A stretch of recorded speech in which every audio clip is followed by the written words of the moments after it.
Warmest greetings to all my incredible subscribers and new viewers alike. Hello and a warm welcome to our channel. Today, we're delving into Šiluva. Šiluva is a small town of less than 700 inhabitants in Lithuania. It is located in the region of Samogitia. It is a major site of Catholic pilgrimage in Lithuania. Let's now turn our attention to history and uncover the fascinating insights it brings to the table. Šiluva was first mentioned in 1457 in relation to the building of the Church of the Nativity of the Blessed Virgin Mary and Apostles St. Peter and St. Bartholomew by the Lithuanian noble Petrus Žygidas. Later, the feast of the Nativity of the Blessed Virgin Mary attracted huge numbers of the faithful to Šiluva, some from as far away as what later became Protestant Prussia. With the advent of the Reformation in 16th century Lithuania, many of the inhabitants of the Šiluva region converted to Calvinism. This caused the church to eventually be ransacked and closed around 1569. The last parish priest, John Holka, buried the remaining church valuables and legal documents and deeds in an iron box near the vandalized church. Subsequent attempts by the Catholics to regain the property through legal proceedings against the Calvinists were hindered by the fact that the exact location of the documents pertaining to the church were unknown. Some Catholics believed that the Blessed Virgin Mary miraculously intervened in the matter by appearing at the church and holding the baby Jesus in her arms and weeping bitterly.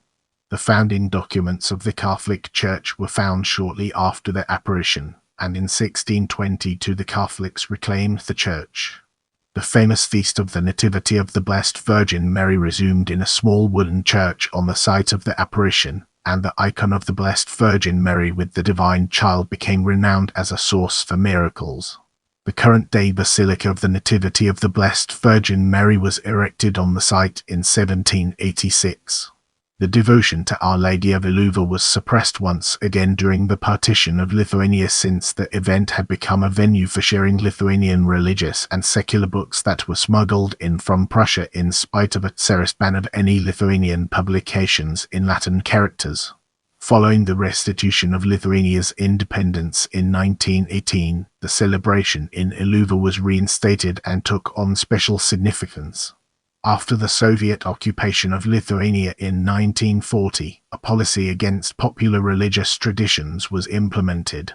The Soviet regime failed to completely suppress the feast of the Nativity of the Blessed Virgin Mary, although the KGB routinely sabotaged the pilgrimages.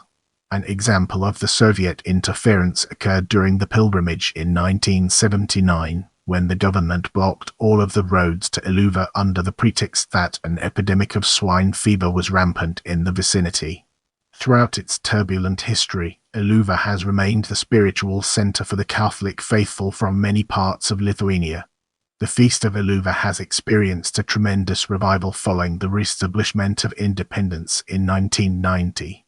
Pope John Paul I made a special pilgrimage to pray at the National Shrine of Our Lady in Šiluva during his visit to Lithuania in 1993. On the 10th anniversary of the Pope's visit, a new facility for pilgrims and candidate seminarians was blessed by Archbishop of Kaunas Sigitas Tankevicius and named the John Paul I Home.